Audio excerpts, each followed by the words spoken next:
Welcome to the One Life One Chance podcast. I'm your host, Toby Morse. Today I have a very, very special guest, a really good friend of mine. I'm honored to have him on my podcast. Ladies and gentlemen, welcome to the podcast again, Mr. Luke Wessman. Hi, Toby Morse. You sound wonderful. Now we're recording. So people don't know, we recorded this podcast a couple weeks ago.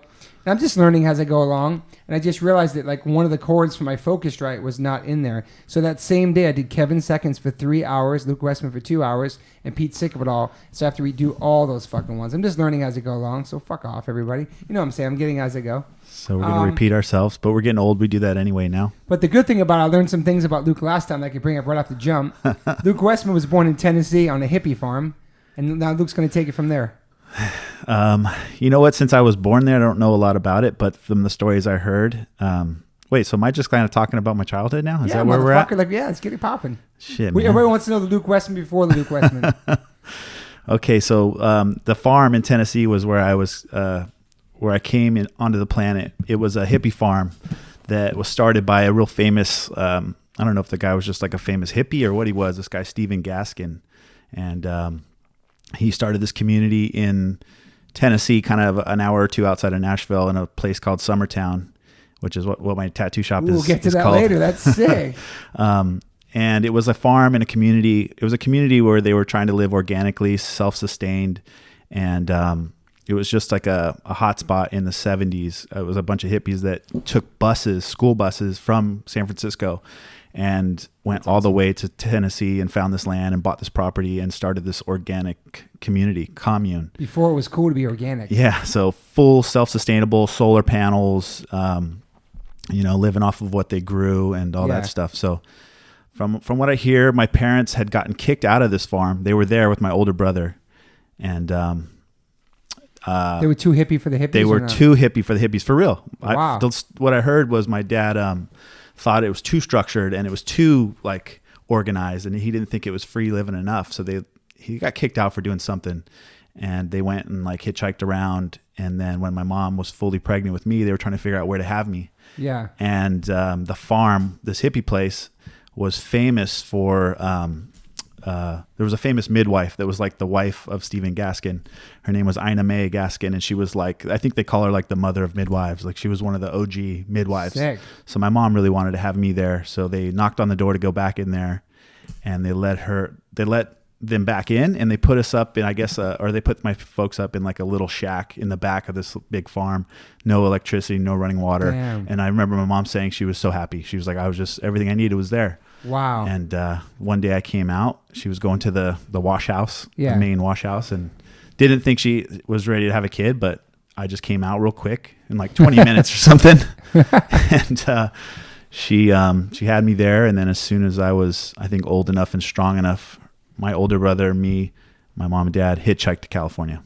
Okay. And so I don't know how old I was. I was going to ask you that. Yeah. So they hitchhiked. I'd love to hear the stories. I just didn't really grow up with my folks after my early teens. So much of this stuff I still want to know. So they hitchhiked to California, and we kind of grew up in like state beaches. They were living in like tents and still doing like the hippie vibe, but on the California coast. So they kind of went up and down that. And I kind of was raised in a real creative environment and homeschooled as I was a kid. And I was going to ask you about like school. Did you go to regular school? So I went to junior high. I went to elementary school, and then right when my parents turned from being super gnarly hippies, they turned into Christians. So then they became like a really a hard mix of Christian and hippie. That's a crazy transition. Yeah. So my dad used to say they used to write Jesus on joints and smoke them. Some weird shit like that. That's crazy. So, but when they took prayer out of schools, I don't know what year that was, but it was like, I guess they used to pray in school. Yeah, for sure. And then they took prayer. You could ask me, I'm old. Okay. And they took me and my brother out of school. It was Garrison I think it was in Oceanside, Garrison Gators. Took us out, homeschooled us for a few years, and then put me back in junior high to like a super ghetto school, Jefferson Junior High, all black and Mexican. Wow. And that's kind of where I started learning about life. And then shortly, it's kind of sheltered, like being hippie, traveling around, probably. Yeah, excluded from people. I mean, we were running around, and we didn't really have definitely didn't have like a traditional upbringing, you know. Mm-hmm. But we were running around in the streets and stuff. And then my parents ended up leaving when I was like 14. they took off and left me there. And my older brother was already kind of doing his own thing. He was 2 years older and was into gangs and drugs and just kind of had his own life. And my parents took off, and I ended up living with my best friend Brian. What up, Brian? Shout out to Brian. Shout out Brian Talbert. How'd you guys meet? We met. So when I got back into school, I got back into junior high. I got back into high school, and my freshman year, he was in a class with me, and we just hit it off. Kind of like when you and I met. Yeah, just awesome. Kindred spirits. I was a real quiet kid, and he was a real loud dude, and it was just like that balance. Kind of like with you and I. Yeah. You know what I mean, though? Like you kind of tend to get along better when there's a nice balance. Totally. So Brian and I met. I'm a spaz, but go ahead, keep going. Go ahead. He took me in. Him and his mom took me in. He was like, "You're living with me and my mom," and so set up some bunk beds in his little apartment. And this was, God, I think I was 16. Yeah. So we just kind of took care of each other from then on for years. Luckily, got really into surfing together. Him and I would find our way to the beach and just stay there all day. And what about skateboarding? Skateboarding, I mean, we started skateboarding always around the beach. I was more in the water, but we'd always have like boards, street skating. Never really got into ramp stuff. A little bit of like quarter pipe, a little bit of launch ramp. Yeah, I used to love jump ramps. Were sick. Yeah. I mean, Christian Asoy was big back then. Hell yeah. I mean, he's still big now, OG, but shout out to Christian. We were like looking up to him and emulating and trying to do big Christ airs off launch ramps, sick. And stuff Rocket like that. Airs and shit. Yeah. But it never stuck with me. I kind of got more into getting in the water. It was I skated with you before at the Van Skate Park when you fell down. That was fun.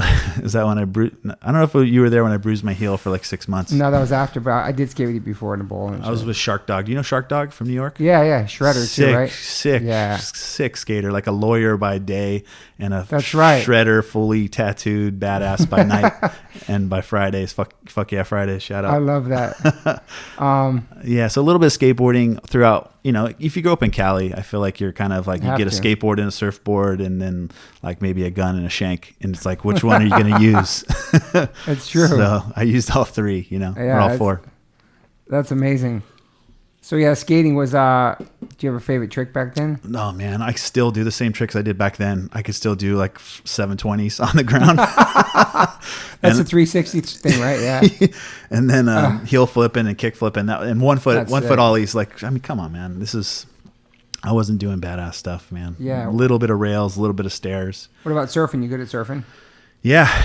I mean, I started off bodyboarding, just kind of getting to know the ocean, and then got really into longboarding, just being a bigger guy. So spent tons of, I used to surf twice a day. Yeah. I mean, when I was younger, I was sponsored by wetsuit companies and was like, it's awesome. Been on the same surf team with Kelly Slater, the shitty shoe company. No, I shouldn't say shitty, but the shoe company, Pure Juice Shoes. But yeah, cut my chops in the ocean, Yeah. And spent a lot of time surfing. It kept me out of a lot of trouble. I'm sure, man. Probably kept me straight out of gang life. I agree. Not that it was like right there, but I mean, it was all around me in Oceanside. Plus your brother was involved, so, Yeah. You met your brother sometimes. Yeah, he was Deep Valley Lokes, bunch of crazy white dudes. And then I used to play basketball with all the the Crips that were in my neighborhood, Deep Valley Crips, and then they got into big fights with my older brother and all his crew. Damn. And I used to kind of play street basketball with all the young brothers of all the gangs. So it was just like a wild time to be like a skinny white kid. You have a good jump shot? I never was that good, man. I was always tall and always tall and lanky. Something. I was trying to hang like Larry Bird style and just do good like 3-pointers and shots, but you and Mike Rapp, Larry Bird. Yeah, I couldn't. It never caught on with me, and I was lanky, and surfing kind of took over for a while. Yeah, that you still surf. Yeah, I still get out there even though I got a bum knee. But so the artwork and stuff too. So you learned were you drawing as a kid? So as a kid. So, as a kid, I was kind of like on my own. So I was really just trying to work. I think I had like 3 jobs at a time. One time I worked at Macy's, dress suit and tie. I worked construction and I worked, my first jobs were like beekeeping. And that's right. That's a great one. That was my first job. That's such a random job. I don't think about beekeeping. I don't know who was a beekeeper. Yeah. When I was like 13, I remember we found this tree and it looked like it had mistletoe on it, right? We thought that's what mistletoe looked like. Yeah. We could only look it up in an encyclopedia. We couldn't just Google it. Yeah. So we wrapped these plants up from this tree and we'd go to this apartment complex next to our thing and sell them for like $3, $4, or $5 around the holidays and say we're selling this mistletoe. And I think people just felt bad for us. and gave us money. So What was it, you think? I don't know, man. It's probably some fucking weed or something. And it's probably just for like these poor kids. But that was like the beginning of the hustle, you know. Damn. So then we did door hanger stuff. That was big, man. That kept me in shape. This guy would drop us off with a stack of door hangers for like advertisements for the neighborhood, like different restaurants and little Caesars or whatever. And we just sprint down the street and just hang them on doors. Wow. And then the guy would pick us up at the bottom of the street, and then we go to the next neighborhood or the next block. Those are my first kind of jobs. Real jobs. And then beekeeping was dope, man. I was like making $6 an hour cash, and I was eating honey and pollen all the time. Super healthy. It is. You getting bit too or no? I was getting stung minimum of 3 to 5 times a day. So how old were you? I was probably 14 or so at the time. Damn. But I was killing it. I was making such good money. But the guy who had the little beekeeping business that I was working for, he didn't have like nice gear. So I had this like hand-me-down suit, and he was a lot shorter than me. So I'd have like my socks kind of tucked up to make up the space, and we duct tape like a gap, but bees would still creep their way in. And I think every kid should start that, like their work life. It was something like that because it was kind of hell. I was stoked because I was making cash, but like you're out in this hot field of like grapefruit or orange because they had their hives in those fields, and they would kind of influence the taste of the honey. And you'd just be hot and you'd be sweating and you can't wipe your brow because you're in that big veil. Damn. And I'd be huffing those big full of honey like bee. What the fuck are they called? All sticky and shit. I wasn't that sticky. I mean, gloves. Yeah. Bees everywhere. But then I'd stop for lunch and eat the fruit from the grove. It was dope, man. It's crazy that bees are like slowly going away now too. There's like a real problem with the bees. Yeah, I keep hearing little things. I mean, I never really saw a documentary about it. I never stayed part of like the bee community. I didn't know what was happening. You're not up on the bee culture? I'm not up on the bee culture, but I have been hearing stuff. You've heard some stuff about this? Yeah, the population's dying drastically. Yeah. I wonder what's that caused by. And they're running out of honey too. And actually the honey that you're buying now is actually artificial honey. They're selling fake honey now. I'll get the name of the doc and I'll tell you about it. Let me ask you this: why of all things is that something that vegans kind of like? Because that doesn't seem like you're. I mean, I guess it's like milk. You're not harming the animal. It's a product of the animal, though. But to give milk, the animals are harmed. So but how about a honey? I've always can be confused about the honey thing. A couple of my friends actually have bee farms and they're vegans. I don't have enough information if the bee dies after it gives honey. Yeah, I'm not sure. I have no facts on that. I actually never looked into it because I don't really fuck with honey that much. But you vegans are a militant group. I'm not, but I'm like, depends on if it's in something. I don't know. I don't really think about it that crazy, but I've never been like all about anti-honey. Do you know anything about the honey and why honey is bad? Like what it does to the bees? Come here. If you know something about it, come here. Excuse me, miss. My wife doesn't know anything about the honey. Come on, Moo. Okay. Give us some insight. Don't eat it. But you don't eat it. Because I don't. Oh, you don't eat honey, yeah. But what do you think? What do you think it causes for the bees? Like, what do you know about that, Moon? I think. Come over to the microphone, please, because I can't people complain about the sound of my fucking podcast. I don't know exactly. I don't know. I'm not going to talk about what I don't know exactly. Okay. We'll keep going anyway. Nice to see you, Moon. So off after the bees. That was one of your jobs back then. You were 14 years old. You said. Yeah, making $6 an hour cash was dope. You know, it was like work hard, make money. It was a great example of like. This is the product of working. It was perfect. Yeah. So, and I was kind of like getting ready to be on my own. And you were a beekeeper? Yeah, for a little bit when I was a kid. Are they mean to bees? No. Do they make them have sex? You know, they plant the like queen bee in there. There's a little bit of like technical planning, but it's not really mean. I was probably mean to them back then. So I was smoking them out of their hives, and then I'd like swat them. I was a terrible kid. That's what that is, right? Yeah, it's a smoker. It kicks them out of the hive. Yeah, so there's man-made hives with slats, and the bees bring the honey in there, and then they coat the little slats. You smoke it so it goes to the and trees? you smoke it so you get them all out of there, so you can take the full one out, and then put the new empty boxes in, and then you plant, I think, the new queen bee in there, and then that attracts the new group or the same group back into the new hive. Like a gangbang. Yeah, but I don't think it's not mean. They're whores. Yeah. Okay. All right, so after that. For honey, not money. After the honey job, where's your next move? Oh man, I mean my life has been like it's a blur, man, and I kind of maybe don't remember the details of a lot of it. I mean, I was doing so much. I was on my own. no parental insight or Yeah. guidance at all. Did they reach out to you during those years, your parents? Yeah, I mean, they're great people. You know, they're loving people. They just were on their own trip. You know, they Yeah. were chasing like a little bit of that hippie freedom and that hippie lifestyle throughout having kids, and it just kind of was. It's wild to me, and not until maybe like 5-6 years ago, I went and saw a shrink once. Okay. I went one day. What's it but like? Because I need to go. It was cool, man. Okay. I wish I actually like to do it more. It's just nice to have someone with an unbiased opinion That to doesn't kind of anything like about you, bounce yeah. something off of. And Yeah. I only went once, and the lady fucking made me cry the whole time. Wow. It was a trip. It was really a trip. I couldn't even talk because she asked these questions and like was like Hit some. she hit some nerves hard, Yeah, and some it fucked me up. heartstrings, yeah. And she was just like, Triggered "It's some okay for shit. you to be mad about that." She's like, "That's not normal. That's not cool. Like your parents just left you as a young teenager. That's Yeah. insane." And it kind of gave me like a new perspective on it. Not to be mad at them, but to kind of just like maybe deal with it a little bit. But it was, Yeah. I was like so like tripped out by the experience of this time with her, this therapist, that I never went back. But Shut the door, Moon. Please shut the door. it was just a trip, you know, Yeah. to think of it like that, because I've always just been like, these are the cards I was dealt. It's never like woe is me or like where were my folks. It was just like, boom, here we go. All right, Yeah. cool. My brother Brian, you know, my friend that became my brother. It's like me and him, we're just handling it. And then he kind of, Brian, back to him. Yeah. He kind of introduced me to like being straight edge and hardcore music and punk rock music, you know, Exploited, Warzone, you guys, Yeah, that's like awesome. just like all kinds of music.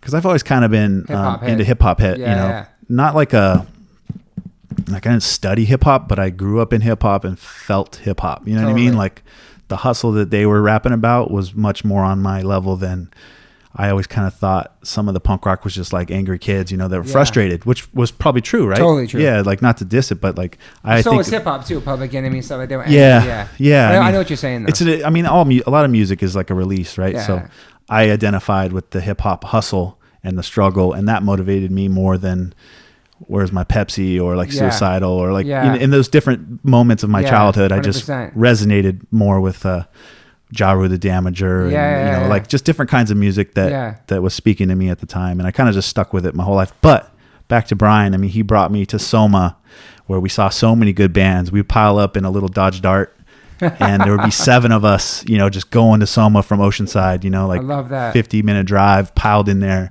go in there, and we were in the pit because we were young kids, so Yeah. there was like skinheads and big tough dudes, and we had such a great time there, man. So much camaraderie. But that's where I thank Brian for bringing that into my world, you know, Yeah. and so many Exposed you other to things. that. But like, and I think I said it on the first time we did the podcast that we lost, is like when I heard H2O and heard the lyrics about the friendship, the roots, the Yeah. family, like all that shit just resonated so hard with me. Awesome, man. And Thank you. which is I've just loved that. That gave me a lot of love for Message. hardcore music Yeah. through you, you know? Thank you, man. And then, you know, PMA a little bit later in life when we became good buds. Yeah. That's really like I've always been positive, you know, I've always been like half full kind of guy. Yeah. So when I met you, it kind of just like heightened it up a little bit, you know? Yeah, for sure. And then to jump forward a little bit when you tattooed me, Yeah, man. which was awesome. Yeah. That was awesome. I tattooed your finger first day I met you, pretty much. Yeah. I mean, really, I think it was, right? Yeah, I did a PMA on his thumb and I fucked it up bad. It looks really cool, I think. I love for what it. it is. Thank you, man. It wasn't about how good it was. It was about putting it on him. So we had a mutual friend, Yeah. and through him, he brought Toby into a shop. I was working in Soho at a place called New York Inc., Wooster Street Social Club. And I just kind of like, I've never gotten a lot of tattoos that were super sentimental. Yeah. You know what I mean? Like I've gotten some. Yeah. I think when you get tattooed, you kind of like feel obligated to get sentimental ones for maybe your Totally. first like 5 or 10, because Yeah. you're like, people are going to ask me about these and I need Yeah. to know, I need to have something to tell them. So this is family and this Yeah, is my yeah. religion or this is my neighborhood. Yeah. And so I always kind of like, not scoffed at like sentimental tats, but after a while I got like, I just collect tattoos. It's Yeah. experiences. It's artists I like. But then I came full circle and I was like, man, I really want a PMA. I want a reminder of that positivity, you know? Totally. And I was like, fuck, it'd be cool if Toby did it, you know? And then just Thank kind of, you, we man. had that mutual friend for a Yeah, little while. And yeah, I was yeah. kind of like, I was kind of like, man, maybe if he comes out to New York, it'll work out. Perfect, man. Yeah, that so was it awesome. fucking scarred the shit out of me. I think. Oh, I think you can see it on YouTube too, you guys. Oh, really? I think there's a video maybe. Okay. On if you type in like Toby Morse tattoo and Luke Wessman, oh, it might be on there. I'll look for that. I think it's on there. I also have a Luke Wessman. Your initials on me. I also got the self-made on me. You did a Jay-Z Nas tattooed on me. I did some good shit. It was just good fun times hanging out at that shop with you, man. Yeah. So where else are we at? I get lost in my childhood, man, because it was so like, it was like I never like sat and dwelled on it, but I always wanted to get through it. Yeah. I always wanted to like get better, get more secure, get more like stable. Because the parents weren't stable. Yeah. So I know you mentioned before about started seeing dudes with tattoos and stuff like that, and you kind of started getting it for kind of like some armor for you back then. When you first started seeing it and the visuals of it and stuff. Yeah. So I mean, I always. What's that? I thought your phone was just on. Sorry. No, it's not me. I don't think. Shut your phone off! Oh, maybe it was. Shit, sorry. Go ahead. I always say when people talk about my tats, I always say I started getting them for armor, I started getting them to try to look a little, try to look tougher, Yeah. Skinny white kid growing up around Samoans, Bloods and Crips and Mexican gangs and like really being in the middle of that. Yeah. And I think when I was a kid, Oceanside, where I grew up, was like a murder capital of like the state or something for a while. Damn. We had prostitution, drug dealing, gang banging, and then they had like they had a big crackdown and they've cleaned it up a lot. But when I was a kid, a real young kid, that was a tough area to navigate through. Totally. There wasn't like a trailer park where I could just kick it with all the white boys and we'd have our thing. It was just like me. I was kind of running around trying to figure it out, what I identified with, right? So hip hop, surfing helped me get out of the trouble. I always wanted to hang with my older brother, and luckily he kind of didn't let me into his circle because they were getting into like heavy drugs and they were doing gangbanging too. And luckily Brian, through his straight edge lifestyle and hardcore music, surfing, I mean, those things kind of got me out of just like a negative mental attitude. You know what I mean? Totally. It's who you surround yourself with, for sure. Oh man. I bring you down. The older I get, the more I realize the company you keep, guilty by association. Exactly. It's real shit, man. It's everything, man. It's everything. And luckily I met, Brian, my good friend Rob Ruiz. I don't know if you ever met him. He's a badass sushi chef in San Diego County. These are people that just kind of help develop my mentality of like thinking positive, thinking clear. Yeah. Not trying to think like holding down the block was cool, which is fine if that's your life. But, so anyway, I don't know. I'm getting lost. How old when you got your first tattoo? You got Westman across your back. 16. Damn. I got, 16, I got Westman across my back. It was kind of like, you looked around and all you had as influence was what you saw, right? Totally. So I saw the vatos at the beach or like, people with like the neighborhood gang tats, jail tats. And that was just kind of around me. So I was like, okay, Old English, my last name. That's what you do. Represent, Meanwhile, my family was like gone or whatever. But, I didn't get it that big. It was my friend Jason Betts. He's still tattooing today in Oceanside and just been holding it down for my whole life. He did my first one out of his apartment. I was sitting on an egg crate and Brian was there and my girlfriend at the time was there. And I told him I want old English, man. And he's like, all right, look out this book. And it's like a Gothic lettering book. Yeah. He's like, pick out the one you want, go down to Kinko's, blow it up to the size you want, and bring back copies of the sizes. Yeah. So I went down to Kinko's, picked a page, and made some sizes, and came back up. His apartment was so cool, man. It was my first experience with like tattooing, really, kind of, other than just seeing people tattooed. Yeah. And you go into his house in his apartment and he had like fishing poles, wetsuits, bikes, car stereos. The neighborhood was like bartering for tattoos, Interesting. And I was just like, wow, this is crazy. Like this dude's just like all this stuff, Yeah. And he was just hustling, man. He was just starting tattooing. He was doing it way back, and the dude's still a hardworking guy. He's a badass. So he did my first tat and probably my first 5 or so. Yeah, I did my last name. Then I went back and I got like skull and crossbones like maybe a week or 2 later. Sick. On the sides of my Old English. And I just kept getting tatted by him. Once you get the bug, man, it's hard, man.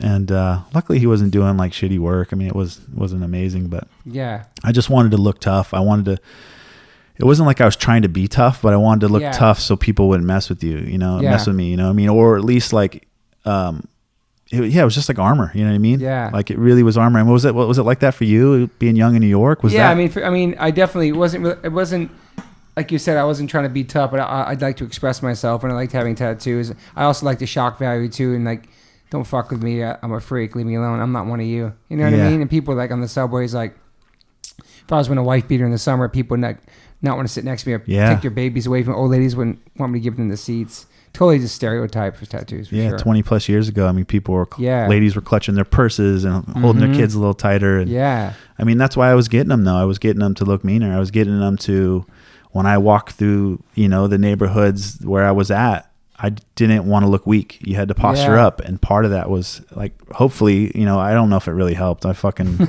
was told once when I was a kid, I have kind eyes. Yeah, you do. I couldn't. Plus you're a big dude anyway, though. So I had a shaved head for so many years. And like, I had the full gear, Dickies and Cortez. And Ben Sherman if I had extra money because those were a little more Cali expensive. Shit right there. Yeah, the whole Cali swap meet look. Yeah, and which was great because it was affordable, and I didn't have a lot of money back then. And then when did you get your face tat? How old were you? Was that later in life? 21. Okay. Yeah, or 22 or something. Still really young. Yeah, man. Same kind of vibe, like neighborhood shit going on, keeping that whole look, trying to keep looking tough, navigating through bikers and gang. I got a little older and there was like biker issues, I had issues with clubs because of friends and guilty by association on the wrong way, Yeah. So I mean, I've had some shit where it's like straight out of a movie, had to go in and sit down and talk and man up and had a lot of crazy shit, but I don't want to like bring that back up or talk about who that was, but had some shit where I was, was facing some fears as a kid. Yeah, were you always a fearless kid because of the way you grew up, or you more like? No, you know what? I think even to today, you kind of like when you grow up without a safety net, there's a fear of failing, but I wasn't fearless in a sense. I wasn't foolish, but I was fearless in a way. Yeah. You know what I mean? But just for me, even to this day, afraid of failing and afraid of, lack of stability, and which is when you better than anybody. I mean, you've been doing DIY for your whole life, dude. So it's you hold yourself accountable, and now you got the family, the wife, the kid. Like, I'm luckily just me. I have a wonderful, beautiful lady, but yeah, man, it's like there's no safety net. So that no safety net kept me from fucking around a lot. It kept me like diligently hardworking, not getting into a lot of bullshit. Even though we got into a lot of fist fights back then, because we were trying to prove ourselves, like, so if something popped off, we were there. I never would start it, but always fucking be there. Yeah. So I remember this one fight I got. This was a little bit later, but it was at a Tone Loc concert in Carlsbad at a skaters bar, Pink Elephant or something like that in Carlsbad. Do you know Matt Hensley owned it? Oh, shit, back in the day. Yeah. And he had shows there. Shout out to Matt Hensley. I think he owned it at the time. Molly. And Tone Loc came. We were like, holy shit. And this was still when we were repping the neighborhood. Like, I got my city tattooed on my side, Oceanside, and we were repping pretty hard for our city. And some guy was stepping to my friend's lady after the show already went, after Tone Loc already played. It was a small venue. Stepping to my friend's lady, and I think I kind of got in this dude's face, and he just sucker punched me hard in the bar. And I just snapped. Like, I'm a nice dude, you know what I mean? I'm quiet and I'll never start shit, but I snapped on the guy, and the bouncers knew me and they grabbed me, kicked the guy outside. One of my friends, Eddie, who was a suicidal, OG Eddie, Uncle Eddie, he ran out after him, but was kind of drunk. And so these two dudes started kicking him in the parking lot. And I just was kind of tripping. Like, I was stunned. I was like, dude, that dude fucking sucker punched me. So I looked out the window and I saw these two guys going after my buddy Eddie. So I ran out and took my shirt off and all this shit. Like, stuff you probably wouldn't imagine me doing because I'm so mellow. I was fucking repping for the set hard. They were like from Encinitas or something.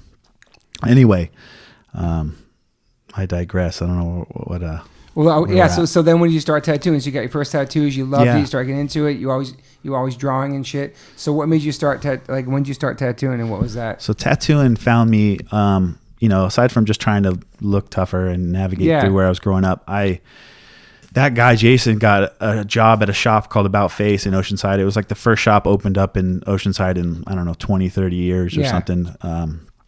So he started working there, and then I started going there, getting tattooed by him. And then I started seeing the different artists and different styles. And like, you couldn't just scroll Instagram and see shit. Like, you had to actually physically see this. So this came to my neighborhood, and I started going in there, and I saw this one guy's work I really liked. It was more like traditional tattoos, and I was just like, this shit's bold and cool and sailor, and I was getting into surfing, so a lot of the ocean stuff I identified with. So I started getting tattooed by this other guy, Milford Barnes, kind of a gypsy crazy tattooer, but a really good tattooer. Yeah. Him and I kind of hit it off. We were surfing together a lot at Oceanside Pier, and he was tattooing me. I was working as an electrician, was making good money. I was like 17 and could have tattoos and had a paycheck and was feeling like I was on a good path. And then, I grew up drawing and being real creative with my hippie family. But he asked me one day if I wanted to learn how to tattoo. And this was in a time where tattooing was such a mystery, and a mysterious profession where it was like, to me, it was magical. You know what I mean? I was just like, these guys have traveled and they tattoo all these people and they're artists. And I was really, really enthralled by it, but also intrigued and shit. Torn between that and the stability of the job I had. You know? So when he asked me, I thought about it for a week, and it was just a vulnerable time at 17 that I was like, fuck, I want to do it. Yeah. So I started an apprenticeship, and it took about a year and a half. Mm-hmm. And I just watched, and it was like an old school apprenticeship where you're not really like, you're never an official apprentice back then. You were just allowed to mop up and be around. Mm-hmm. Shop boy like shit. Yeah. And I always say it's like it was a time where if you could kind of piece it all together, everything you were seeing and everything that was going on, and, kind of figure out how to draw and maybe paint, you could kind of weasel your way into being a tattooer. Earn the respect, earn your chops, and luckily I had a really good apprenticeship. I never got picked on or beat, or talked shit to. I just kind of was, hardworking, diligent. Mm-hmm. I'd work as an electrician till like 2 or 3, and then I'd go to the tattoo shop every day. Wow. I know you could be an electrician. That's awesome. Yeah. You have a trade.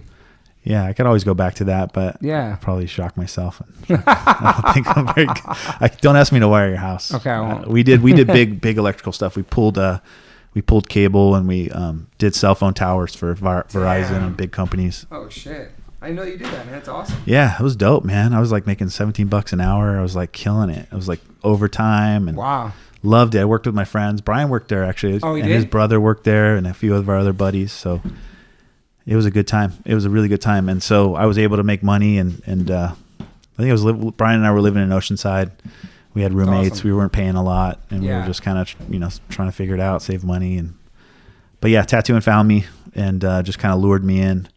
So then I kind of began this apprenticeship, and just became like totally enamored. Enthralled in it.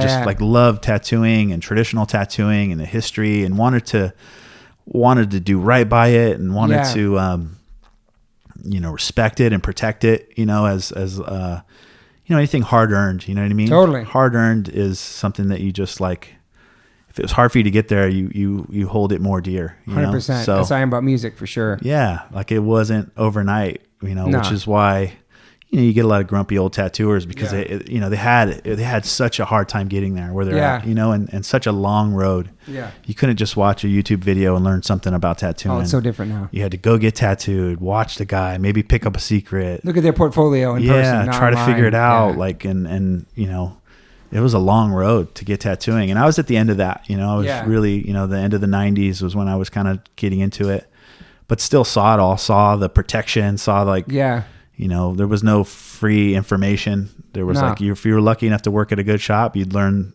their way and then try to put it all together. But, I did that. And then your first tattoo you did on yourself, right? First tattoo, the first night I did my leg. I did some like the handshake. Sick. And, I remember I drew the stencil, made a stencil, and then put it on with my leg bent.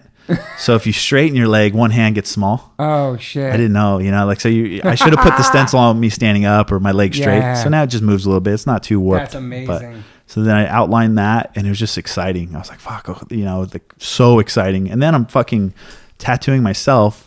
So like you have the physical pain, the energy, the emotion, adrenaline, all that shit. I'm doing it like after I've been apprenticing for a year and a half and seeing it and like hearing it and living it. Totally. And getting tons of tats. I was getting so many tats being at the shop. And the next night I did my other leg. I started my other leg, a Faith Open Charity. It's still outlined. Nice. And then I tattooed my older brother. A nautical star, like in a weird part of his shoulder. You told me that, right? Yeah. And it was like the worst. the worst first kind of tattoos to do because it's all straight lines. And the area's hard too. I put it in such a bad area. It was damn. You know, it doesn't look too bad though. Even today, when I've seen it, it doesn't look too bad. Of all the other shitty ones I did on him.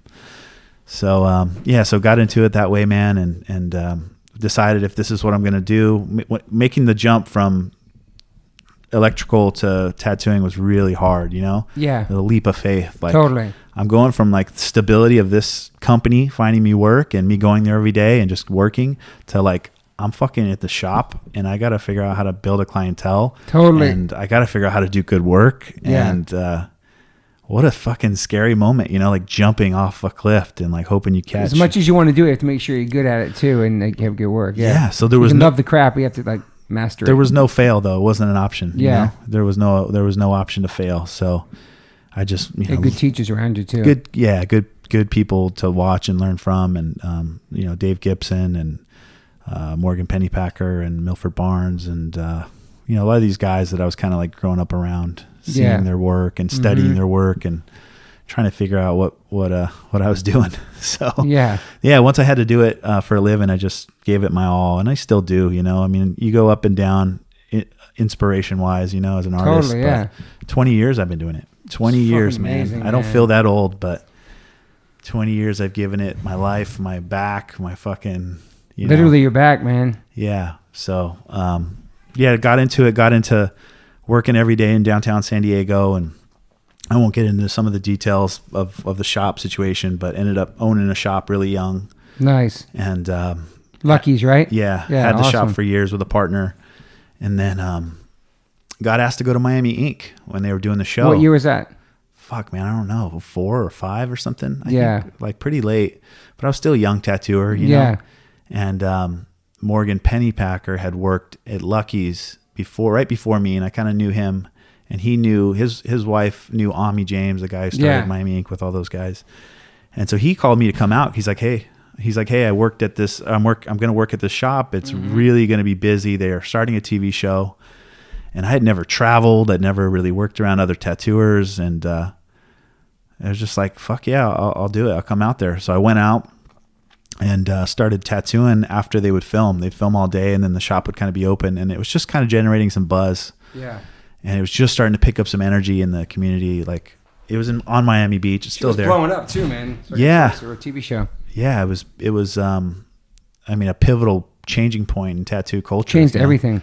So, and at the time, you know, it was bittersweet because I was able to tap into that a little bit and make money for the first time in years. You know, I mean, starting off in San Diego with no clientele, I mean, there was weeks where I made zero money. Yeah. You know, I needed less to live back then, so my monthly nut wasn't as much, but still like 0 weeks, you know, when you're there, which gave me a lot of time to paint and try to perfect painting and grow as an artist in that sense. But when I got to go to Miami Ink, it was really amazing because I was this young kid. Got to work with Garver. Chris Garver is one of my favorite tattooers. One of the best, man. Shout out to Chris Garver. He did a lot of tattoos with me as a kid. He's fucking awesome. Yeah, and just kind of experienced that whole thing in a time where, you know, it was tough because there was a lot of criticism of the show. Yeah. I mean, it was like... some jealousy, some haters. Back to that idea of like making it hard to get into tattooing and then wanting to protect it. And then here you go with these guys doing a show, showing it on TV, and everyone was like, what the fuck? Like giving away our secrets, you mean, kind of thing? Or craft, And it was tough to work there in a sense that when you're a young tattooer, you really want the respect of your peers, right? Totally. In the community and what you're in your profession. Yeah. And so I knew I was going to take a hit working there because it was just like people hated the idea of like real tattooers hated the idea of a show. Right. Okay. So, but then you had real tattooers working on the show. On the show. Yeah. So I was just a young kid, man, just soaking it all in, and was able to like work really hard and start making a little money for the first time in my whole life, you know, and learn how to tattoo better around people like Garver and in like a lit situation, like crazy. A stressful for me. Were you even when you were on the show? I was on there, yeah. Just barely, but I was just like, I mean, I was all over that shop. Like, you know what I mean? Like, so if they were filming, I was like standing behind the guy filming, or I was like, you know, I'd pop in and out, but I wasn't it was one fun of being on there. I was just a young kid. I wasn't one of the guys. And part of me didn't want to be on the show because of the, you know, the pressure, the hate that it, hate, that too. I mean, that was kind of really internet social media shit too, which is good. Yeah. But yeah, you guys came in there. I remember. I didn't know you guys then. Yeah, it was fun to get tattooed by Chris. Did you? How was that? Did you know Garver or was it Darren Brass or It was how? Garver, man. Yeah. Yeah. From New York. Yeah, he did a bunch of tattoos made at Fun City back in the day. All of us, man. That's I have so a lot rad. of pieces from him. But I know Darren too from Connecticut. He's awesome. Did the whole band get tattooed? No, just me, and then Daniel this week got tattooed too. Oh, Daniel's on the show. Yeah. Oh, rad. And then Lindsay was there. Lindsay's on the same episode. I didn't even know that till No later. way. Yeah. Dude, that's awesome. Yeah, man. it was awesome. I feel like for the tattoo community, I'm not really part of that. I'm a collector, but it exposed tattoos to make it more of a household name and more acceptable. At the same time, it made it easy for people who weren't good tattooers to open up shops and start putting shitty work on people. So there was that fine line of like, it's great promoting because it brings business to the great tattooers, but also lets people who aren't even that good open up shops. You know what I mean? Yeah. I mean, there's positive and negatives of that. There's definitely both positive and negative to be found about it. I mean, you know, that mystery and that sweet magic that I found when I was a young kid, you know, that's kind of gone because there's a lot of, it's just, you know, the shows and like all the YouTube stuff. Overexposed. Yeah. But it also, you know, as an adult, it's nice not to have fucking old ladies scared of you. You Exactly. know what I mean? I Or whatever. loved it. I thought it was great, man. I didn't have to live with her or be a tattoo artist, but I know that like for me, like, yeah, it's like random old ladies saying they like your tattoos. Yeah, and yeah. People come up to you and like, oh, like who does your work? Or and then my dude with the neck tattoos and eyelids tattooed at my Trader Joe's over here and my FedEx man with the neck tattoo. That works Holy there? shit. At Trader Joe's? The eye man. tats? Yeah. Eyelid? Eyelids and neck, everything, dude. Damn, edgy. It's crazy. It doesn't matter anymore. You can get jobs like that, you know? Yeah. Yeah, you can. I mean, I'm sure it's still limited. But I mean, I applied for UPS like maybe like 8 years ago just to see if I get a job during the Christmas rush, and I went to looking like me, and they hired me, but then I went on tour. I didn't get to do it, but You didn't start- I tried though.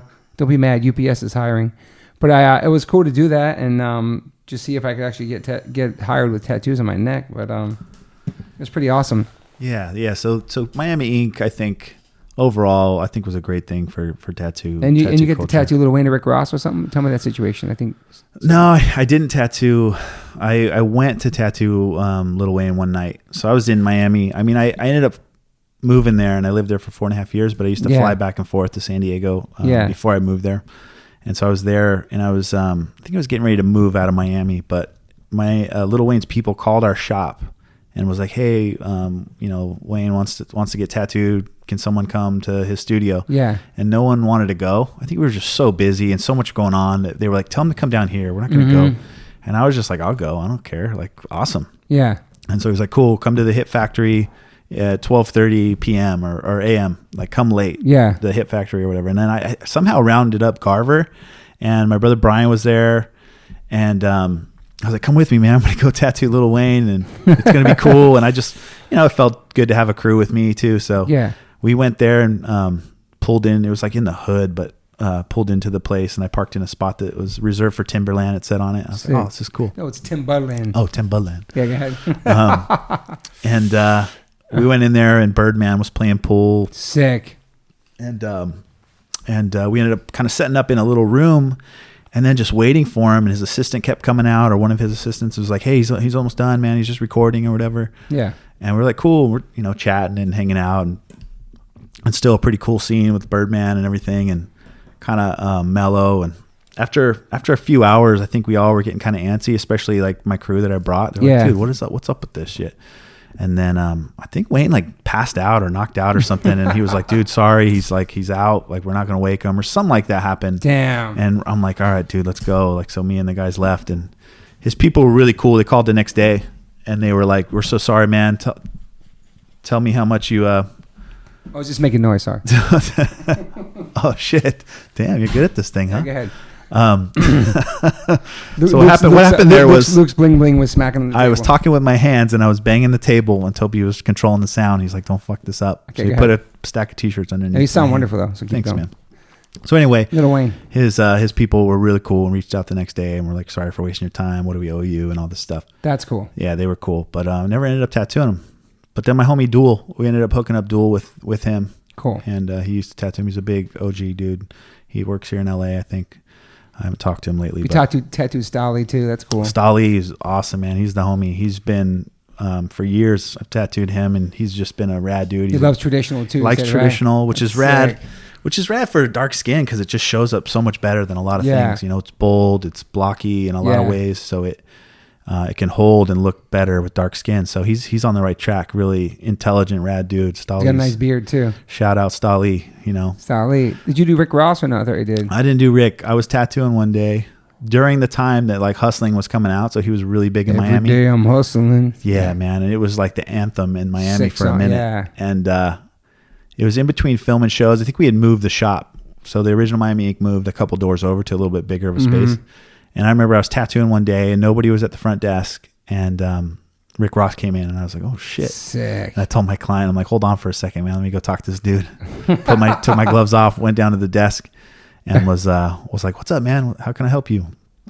And he was like, oh, just trying to see what up with getting tattooed. And he's like, I'm trying to see, are you guys filming? Like, should I come? I want to, see what's up with the show. And oh shit. And he came in all blinged out and ready to roll. I think the way they portrayed that show was like people just walk in and you help them and they're getting filmed. And so I think people kind of didn't know, and they kind of came in expecting that a little bit. Oh yeah. To be filming all day. Yeah. Because, it was reality. We didn't know. Yeah. Like, reality isn't, it's a little bit pre-recorded. Yeah.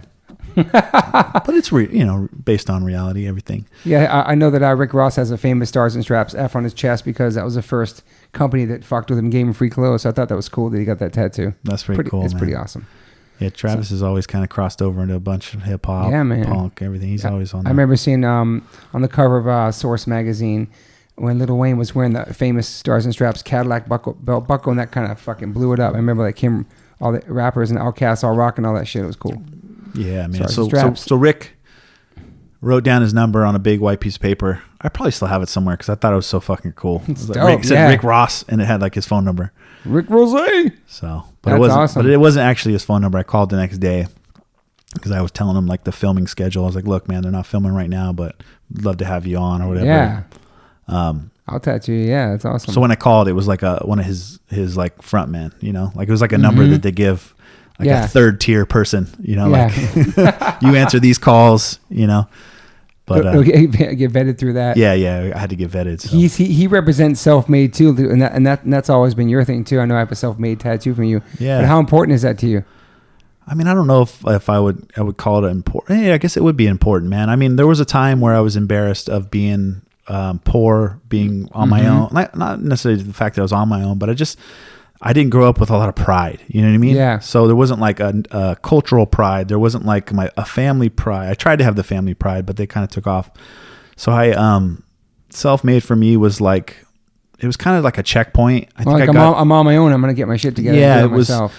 I got it years into tattooing. I got it years into owning a shop and doing decent work. And, when I got it on my knuckles, we were talking about how hard it is to figure out what to put on your knuckles. Yeah, today, yeah. Like, because you only get you got 8 letters, and you kind of fudge that around a little bit. And if you got anything else on there in the way, it gets tricky. So yeah, I was thinking of what to get on my knuckles. You know what I mean? Like, what do I get with what's 8 letters? And I think I thought of it early on, and I was just like, when I get to this point, maybe 10 years tattooing or 10 years like taking care of myself completely, or it was more of like a milestone in my life to feel a little bit secure. Yeah. I got them done in San Diego. The guy Milford did them, self-made, just blown out, really nice old school traditional. Yeah. And it was more of like, it wasn't like a cocky, like I made it, because I really haven't, and I still haven't really. I mean, I guess whatever plateau you set for yourself, but at the time it was like a plateau of like, fuck, I've been on my own this long. I'm sustaining my own lifestyle. Yeah. And you're making your way in the world. You're making a name for yourself. And so it was a checkpoint. You made it this far and you're fucking still going. I like that. So during that, I was kind of mentioning like I was embarrassed of being a poor kid born on a hippie farm. Like those were things that I wasn't owning. I just kind of wouldn't talk about. I was a quiet kid. I wouldn't talk about it. But then there was just like a turning point where it was like, let me just own what I went through, own what I've done. Yeah. And so I kind of like the whole self-made thing became like a turning point in my life to be like, not proud, but just own my history, own my struggle. As you should. Yeah. And so self-made was like a checkpoint and a turning point. And I started kind of running with the whole self-made thing and felt authentic because I really did come from zero, like literally nothing. A lot of people can relate to that too, for sure. Yeah. Obviously Rick Ross is about that too. Yeah. Yeah. It's funny when you get older, you realize how many people have had it rough, Yeah. I've been through shit. Yeah. Yeah. Like I never was like, oh, I've had it so hard. Woe is me. But I was like, man, I had a rough time, but the more I talk to people, the more I realize, man, so many people have had hardships and hard lives and, even the fucking people that seem rich and seem like they got it all going on have hardships. 100%, man. Someone asked me on Instagram if who would I would trade places with, if I could trade places with anybody, and I just thought about it for a minute, and I was like, there's nobody. Yeah. Because you don't know what people have been through or what they're going through. Not, they may look like they got some shit going on. Mm-hmm. But I'll take my chances with me. You know what I mean? Yeah. So I wouldn't trade my story with anybody's. But everyone's got it tough, which is something 100%. I've learned later in life. Like everyone's got their own type of struggle. We've all been through shit. When did you become a traveling man? A Mason? Yeah. I became a Freemason in like 2010, 2009. And what drew you to that? So my old boss, Dave Gibson, the guy who owned the tattoo shop I learned at in San Diego, Lucky's, he was a Mason. And I just kind of like was super interested in it. One, just being like an artist that looked at books and symbols and like tried to like utilize that in my artwork. Yeah. Like Masonic symbology, there was just so much richness to it. So one, because of that, two, because I saw him as a Mason. He was a Mason, and like these rad people would come by, and he had the Masonic sticker on the door, and it's dope. It was just like this really interesting thing to me. And as someone that, not that I glorified gangs, but I liked the idea of the community and the toughness and the security of like neighborhood gangs. Mm-hmm. All the things about Masonry for me that I found out through research or from the people that I met that were Masons was so in line with like my morals, my outlook, my idea of trying to self-improve and improve the people around me. Yeah. And then the fact that it was like this worldwide community in a bigger term gang, you know what I mean? Yeah. And, but was a gang based on like, morals and charity and respect, and self-improvement. There's no women involved, right? No women. It's just it's like an old club, and it has like some old fundamentals that, there's no women. So, but yeah, it was not to bring, yeah. No, yeah. There's chapters. There's like departments that are women, wives and stuff. But yeah, Freemasonry for me was just like a really in line with my personal ideals, Yeah. And, like I said, like the moralities, like self-improvement, community, all those things. And then a beautiful like collection of like symbology that all these different things represent, like the square and compass and the plum and the, like all these working tools that actually have symbolism to kind of guide you through life and help you kind of be a good man or try to be a better man. So, people always ask me that. Yeah. People always ask me if I'm a traveling man because I have a Lost Art of the Gentleman, which we're going to get into next. I have a tattoo that I have one, Skiba has one, and Diego has one, and I think Luke has one, obviously. But it looks like a traveling man tattoo, and people ask me all the time, like, no, dude, it's Lost Art of the Gentleman. Go talk to Luke Wessman. He is one. He did it on me. Yeah. The lag logo. So, I mean, you have this thing called Lost Art of the Gentleman, which I think is amazing. I know you're working on a book for a long time. It's going to come out someday. I'm going to put out for you if you don't do it. Thank you. And it's all this like nice, it's like all these nice sentiments and different things about, relationships and love and respect and honor. And you have a cool Instagram for it.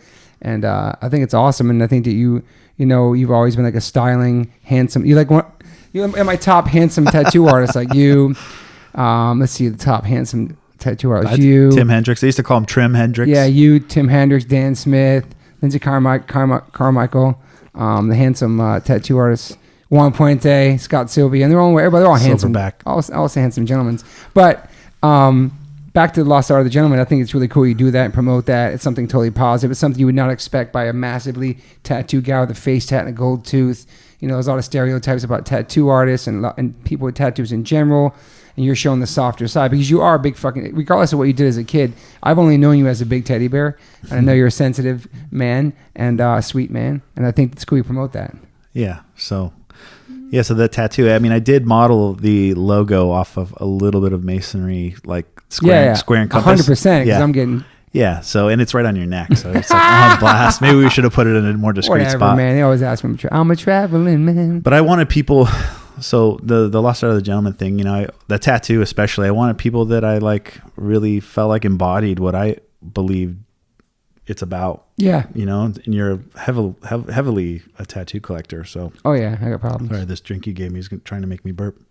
Need that Zevia. Shout to Zevia right now. We need to get Zevia on the sponsor tip. Yeah, maybe they'll sponsor me. So anyway, the logo is based on a little bit of a Freemasonry square and compass, but it's just an L and an A and a G, and the way they cross kind of looks like a square and compass, which is like one of the main symbols. I like how you did it on your IG. I need to I'm happy you make me some letters. What do you mean? The circles underneath this is lag. Oh yeah, on the highlight thing. I might or get some shit. letters from you for some other shit, OLC or something that's dope. Yeah, that'd be like the blind leading the blind. I barely know how to use this shit. It's pretty sick though.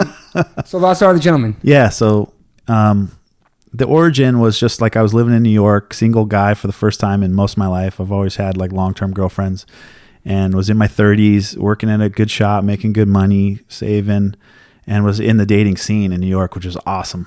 Like, you know, quiet guy from California. Yeah. They pick me out of a lineup in a second, you know what I mean? And there's like 5 to 1 girls to guys there, or there was. I've never experienced that. I lived in New York most of my whole life, but I was with Moon, so I don't know. Go ahead. Yeah, ultimately, you know, you've got the better end of the deal. Thank you. It wasn't something I wanted to experience, but since I was forced to, I kind of made the best of it. Yeah. And just dated a whole lot. Like I worked a lot and dated a lot. There was a lot of nice ladies, a lot of hardworking women in New York, a lot of grinders. So I ended up dating a lot. Just seeing the scene was like so fucked up, you know, like. People trying to get over and shit. Yeah, because I'm, you know, like whatever I look like, I'm pretty a wholesome guy in a lot of regards, you know, and I'm more of like a traditional guy, you know, like hold the door no matter what. Like I joke, I open the door for my girl when she's driving. You know what I mean? Mm-hmm. So I just like started. It was right around the time when Instagram was coming out, and I was kind of doing Instagram for my tattoos, and you know, just kind of like trying to figure out what that was. And then decided to put some of that romantic shit on my personal Instagram page, you know? Yeah. I think the first one, what was the first? I don't even remember the first post, but I remember putting like this really romantic little thing up, and it was kind of like, I think I'm going to get some shit from my friends because it's kind of corny, you know, but to me it was just like an honest, this is how I feel. Totally, it was like something about dating or something. Yeah.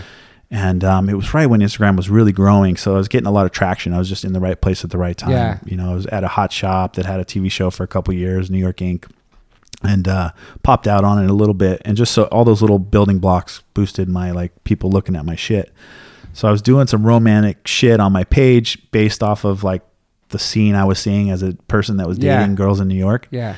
And I just started putting out things that I believed in and I saw that weren't being done or whatever, you know, because there's a lot of, you know, girls that had a lot of hard times there, and guys, you know, depending on what you're into, but there's just a lot of people playing around, you know what I mean? 100%. And I just was promoting what's that saying? Like, instead of bashing what you hate, promote what you love. Love that. Yeah, I think that's a wonderful sentiment. So I was promoting what I loved, you know, I was promoting like positive things and things about chivalry and just things that I was into directly. And then kind of decided that people were really responding well to it, aside from some criticism from friends that was kind of teasing me about it being corny. Whatever, just jealous. Yeah, haterade.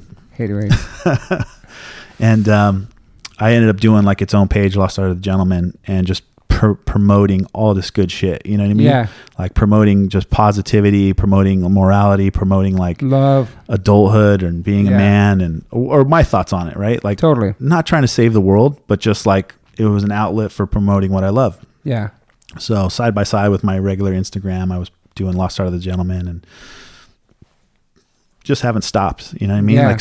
But I'm still just trying to put real shit on there, like shit that spoke to me or a friend or through a conversation about a relationship, or things that, you know, are true to like real life scenarios, and not just, okay. One of my pet peeves with this whole gentleman culture is that it stops at a beard and a mustache, and then it goes to like a yacht and a fucking fast car and a nice watch, you know what I mean? Or a suit. Like those to me are such trivial parts of what I believe like the gentleman really is. Yeah. Those are just accessories to what a gentleman is, in my opinion. So it could be someone who's totally poor and a gentleman. Doesn't have to be a millionaire on a fucking yacht. Yeah. And I just thought that was such a like poor example, like those pages of just butts and fucking yachts, which I love, butts and yachts and fucking suits and all that shit. You know what I mean? Like, who doesn't? Yeah. But to me, it was a false representation of what really a gentleman is. Yeah. And so I was like, fuck that shit. Let me go with like real shit. And and just real stuff that's deeper than that. Totally. And maybe throw some of that in there too, but I just in a classy way. Yeah. Yeah, totally. So that's kind of the Lost Art of the Gentleman thing. And I've had a struggle putting a book together. Shot a lot of photos, trying to figure out how to do it. A picture book, man. And it just it's, I got into this back surgery thing, and a lot of my extra cash went to surgery in Germany. I had spine surgery. Yeah, so let's talk about that. You fucking crazy. Tattooers, deal a lot of shit. Obviously, I think a lot of my friends have been getting glasses too from squinting so much doing tattoos. But you had a serious back injury. That same thing happened to Tim Hendricks, and he turned you on to go into this hospital in Germany to get your back fixed. Yeah, so I was starting to have back pains, and like was really just grinding all day. Luckily, I was busy, so I was just tattooing all day, like a good 10 hours a day. And then I was still trying to go home and paint, tattoo flash, and pick. Grinding. And I was just still wanted to be authentic as an artist, so I was pushing myself. So I was in New York, and I was working long days, and going home and painting, and then maybe going out on top of that. So I was just pushing myself. Date life. Yeah. Life. Yeah. Dating is like a job. I can never imagine. I'm so out of the game. So, my back just started hurting, and I never really believed in pills or drugs. I just never really liked the idea. I never wanted to rely on that. I never wanted to get hooked. Yeah. So I just never took any kind of pain shit, but I was just like literally every day for, up until my major incident, I was just like hurting. I'd get up from a tattoo and it just was like pain. And, just never had that whole like hospital thing down. Like never really went to the hospital and like never checked on shit, more like pour some Robitussin on it, you know? So it hurt for about a year. Meanwhile, watching our good friend Tim Hendricks go through same shit, this gnarly surgery in Germany, which seemed pretty crazy, but, as a person that's traveled the world a lot, it didn't seem as crazy to me because I've traveled so much, and I realized the healthcare systems in a lot of other countries are way better than ours, far superior. Yeah. And, but still, like, it's like, fuck, man, this guy, Tim, he's getting 3 discs replaced in his spine. That just seems like the craziest thing. It's such a major surgery, and, watched him go through it all, come back, heal great, surf, box, throw his kids in the air, skateboard. Yeah. And so me, as I'm crippling down, seeing him like kind of come back up in stature physically, I luckily had him as an example of some successful surgery. So I started like fucking falling over some days, like where I just couldn't stand, like the sciatic nerve pain would just hit me and I'd fall to the ground. And then I'd lay on my floor in my apartment in New York for like a day, and I kind of feel okay, and I'd go back to work. Never really checking it out. I guess that was a pretty foolish thing, but just wasn't in I didn't think to go to the doctor. It just was oh, fucking tough it out or whatever. Stupid. And then it just got too bad. And I kind of got stuck on my floor in my apartment in New York one day at the Pixar Palace. Pixar Palace. Shout out to Pixar Palace, because when Max Morse used to come over, we'd watch Pixar. Yeah, we used to always come out to New York, and we'd cuddle in Luke's living room. Was really small. We all fit in there together. And we always watch Pixar movies because Max was really young. It was so fun, man. Max loved going to the Pixar Palace. I think Moon stayed there once before. It's a tight little apartment, but it was so like warm and comfortable. Yeah, it was awesome. real warm. Yeah. Lower East Side, Rivington. Yeah, man. I still have a pillow that Moon gave me for a housewarming. It's 2 mooses. Sick. It's in the Summertown Inn. It's at my shop. Sick. There was this one day I was hurting so bad, and I think I was talking to Tim or somebody, and someone said to take like an Epsom salt bath. So I got into the tub, and I remember feeling so much pain, and I couldn't tell because the water was so hot. And I was like, man, this doesn't feel right. And I was kind of laying in the tub, and I tried to get out, and I couldn't stand. I couldn't stand on my legs. Damn. And I was like freaked out for the first time in my whole life. And I kind of crawled fucking naked in my apartment to like my kitchen, and like was shivering and like just kind of shock and like fear. Like I've never experienced this before. Right. And I climbed up onto my like kitchen counter and like held myself up with my arms. And I remember just kind of going, fuck. Like I can't stand. Damn. I remember talking to you back then too. I couldn't put any pressure on my legs. I was in so much pain. And I grabbed a water bottle out of the fridge. I don't know if I had like my boxers on the couch or something. And I crippled myself to the living room floor, put boxers on, and had my phone and laid on the floor and just like was in like the most pain I've ever had in my life. It was like something went, you know what I mean? Like it was the moment where something went, and so I knew I needed surgery, and kind of called Tim and called a couple other friends and just was like, what do I do? I'm stuck in New York in an apartment, 4-story walk up. I couldn't even get to the door to answer it if someone came over to help me, and ended up getting help from Regino, my homie Regino Gonzalez from Invisible. Oh, okay. The tattoo shop Invisible was just down the street, and I called him and I was like, do you have, I need some pain pills. I need something. I don't know what to do. So he was like, I got like a Vicodin or something, and he skateboarded over or came over in the rain and brought me some stuff, and I figured I'd tough it out through the night and then go to the hospital in the morning. And my ex-girlfriend at the time, not at the time, but a girlfriend I was dating, she came over and kind of helped me, and we called 911 in the morning at 5 a.m. and rolled my first trip in an ambulance. Went to the hospital. You have insurance? No, I didn't have insurance. So I went to the hospital and was kind of relieved. Like once I got in the ambulance, I was like, okay, I'm around people that are going to help me. You know what I mean? Totally. Like I'm in care. It's I just needed some relief. I had not slept all night. Was in pain for hours, like the most pain in my whole life. Give me some morphine, man. Sure. Exactly. So I get in there and they shoot me with something, and they're like, how are you on 1 to 10? I'm like, oh, I'm on an 11. I'm hurting. Like what's the scale? And then he's like, I'm going to come back in like 20 minutes and check on you. So I was just like laying in a little side thing at like a Beth Israel or one of those places. And the guy came back and he's like, I'm still like at a 10. I'm like hurting, man. So he shot me with morphine and I immediately felt good. And I was like, this is why people could get fucking hooked on drugs. Wow, man. My whole body was pain free. I felt so good. And I chilled for a minute, and I didn't push to get more work done because I just didn't have insurance. So I wasn't like, let's check this out. I was just like, okay, I feel okay now. What do I do? And they're like, get some rest, take these pain pills, get this prescription, lay down a lot. So I went home, could walk, and got up to my apartment and took these pain pills and relaxed for like a couple weeks, and it held me over. Yeah. And then there's so much more to the story, but I won't bore you with like my whole trip home, moving back to California, and then taking a trip to a couple countries, and then out there in Spain, fucking falling on my ass, couldn't walk. It was my first or second day in Barcelona when I was traveling, and I tattooed the whole day before at a LTW in Barcelona. Yeah. And the next morning, I got up to put my socks on. I was going to go visit the Dolly Museum and like see a Gaudi stuff all over Barcelona. It was going to be awesome. Like I was like, okay, get one whole day of work out of the way and then visit the city. Totally. And I fucking put my socks on in the morning and couldn't stand. Wow. So cut my trip short, came back to Cali, got an MRI. Dude was like, it was my friend Dr. G, shout out Dr. G in Orange County. He sent me to this MRI place, the no insurance place. It was like, pay this much, go to this guy.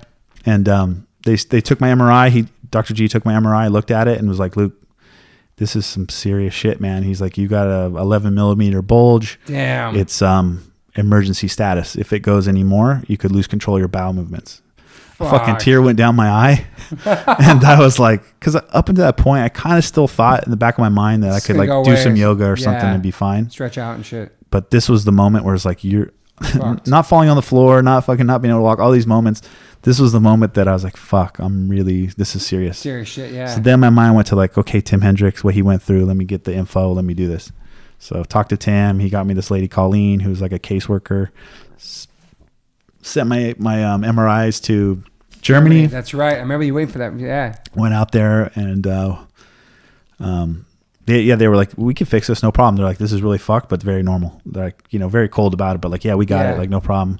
So I was like, fuck it, I'm going to do it. I saw Tim Hendricks did it and it looked good. I'm going to do it. So I went out there and they test you all up and, check your heart and all this shit. And it was the first time I really had real surgery. Like I've never really had time in a hospital. Like this is crazy. So I'm in this small town, Bremen in Germany. Yeah, man. I go through fucking all my shit, surgery.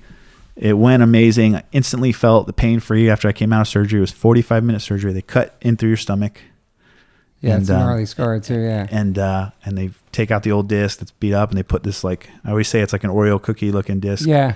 With titanium on top and bottom. And did you see the old disc they showed to you? No, I should have like, I was so nervous, man. I like didn't know like, I was just like, I was in a strange land. And you lost crazy weight too. Yeah, I lost a lot of weight. I was looking fit. And then we were out there touring and we found out that we talked to your lady and we said, hey, how far is it? We got directions and we told our bus driver we need to stop in Bremen.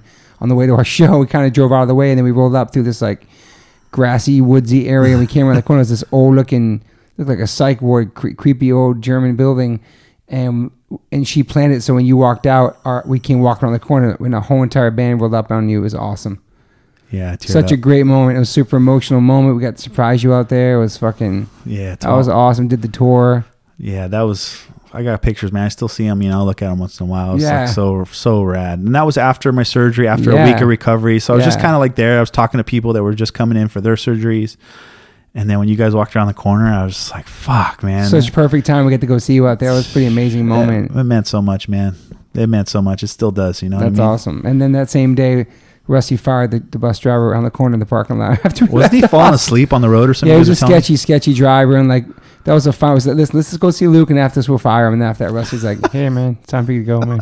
Fired you in the parking lot. Did he get mad or get bummed? He was pretty mad, yeah. But I mean, we got video of him falling asleep while he was driving and shit, so it's pretty crazy. You can't have a driver falling asleep. No, so then we'll be getting surgery like you. That fucking happens. Yeah, that was a great moment visiting you out there. Fuck, man. How long were you out there for? Like a month, 3 weeks? No, 2 weeks. 2 weeks. Yeah, 1 week kind of in the hospital, pre-surgery, surgery, and then we go to this like hot, like 5-star hotel where we have a nurse come out and check on me. I do shots for my like blood flow, and then just walk. It was about walking and kind of healing for a week. Shit's crazy, man. In the city of Bremen. It was dope. It was nice. And there's no medical insurance in tattooing, really. No. You just do that shit yourself. Yeah, you get your own shit. Yeah, you can get your own shit. Yeah. That's crazy. And then you came back to California. You have a Summertown Inn, which is awesome. Yeah, so I came back to California, and between that surgery and that injury, I had some other shit going on. And then I was going to open a shop with Tim Hendricks. Yep. We were planning on it for a while. Yeah. We were talking about it. And, we were looking for a name, looking for a location. And then he ended up having the opportunity to buy Classic where he's at now. It was a shop where I think he might have got his first tat, or it's like awesome where he grew up. And like it was close to his home where his mom was still there. Like he had a lot of history there. I love that. It's cool. So I was a little bummed, honestly. But it makes sense. I think he still knows. He loves you. I know. I love him, man. He's one of the greatest humans. But it was a move that like was important to him. Just like of course. Danny Boy buying the Danny Boy House of Pain, shot you out. Danny Boy, he bought the Outsider's house from his favorite movie, and he redid the whole entire thing. And now he lives in that town, and he brought so much equity to that town, and he bought his favorite house from his favorite movie. It's fucking pretty cool. Out of history. And that's what Tim did. He brought equity to that shop, who was already a special shop, and then the town. He's a great human, one of the best tattooers and best people. Hell yeah. So when he went that way, I was living in LA for a minute, and Oliver Peck gave me the keys to True. Sick. And told me to be there whenever I want, and gave me a nice room in there, and was very warm and welcoming. So I was working at True a lot, and still had this little private thing going down south a little bit. Yeah. And wasn't sure if I was going to keep the little private thing and just kind of have like both worlds, because the private thing was close to some friends and some other stuff going on. Yeah. And then I ended up breaking up with an ex in LA and moving down south a little bit, and just kind of really turned my little private studio into something real special. It's really cool. It's like this fake like trap door. It looks like it looks like it's so cool. Yeah, so it's got a bookshelf door, and it's hidden in a warehouse, and I like to not tell people the city it's in. Yeah, it's in Compton. Go ahead. So go ahead. Kicking it with Kendrick. So I've turned it into, it's the Summertown Inn, and it's kind of like just a special little haven. It's something different for tattooing. It's cool, man. It's nice and warm, good vibes in there. Yeah, and I'm close to some friends, so I'm not like totally secluded. So I still work at True once in a while, but I mostly just am in my private studio grinding. Luckily, I've built some clientele over the years, and people travel to see me. Yeah, so I'm from LA down there to see it. It's awesome. Yeah, from far off places. So yeah, I don't know. I feel like I've rambled. What else? No, you do great, man. like now with the tattoo industry and how it is and everything, do you feel like it's as big as it's ever been right now? Or you feel like it's leveled out, or is it? It's is there probably too many tattooers in each city? I mean, I think every generation of tattooers think there's too many tattooers. Yeah.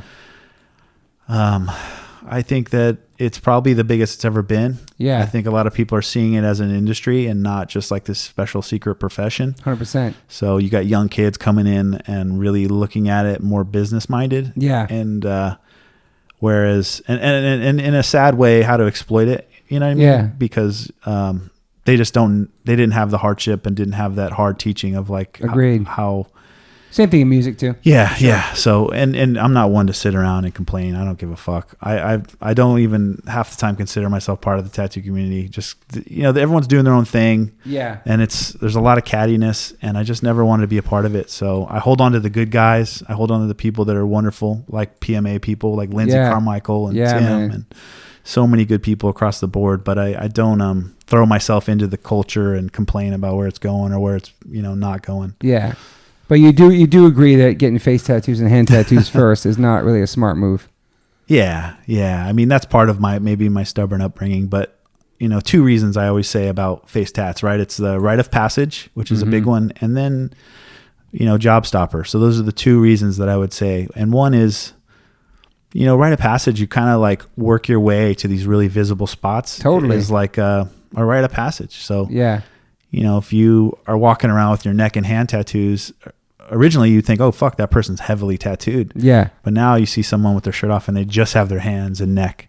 And it's hollow. It's not That's interesting, it's man. not, they didn't do the path to get there. No. And it's kind of cheating. I mean, to each their own, To each their own, yeah. But like if someone emails me, hey, I want a hand tattoo, I'm like, cool, man, I'd love to do it. What do you want?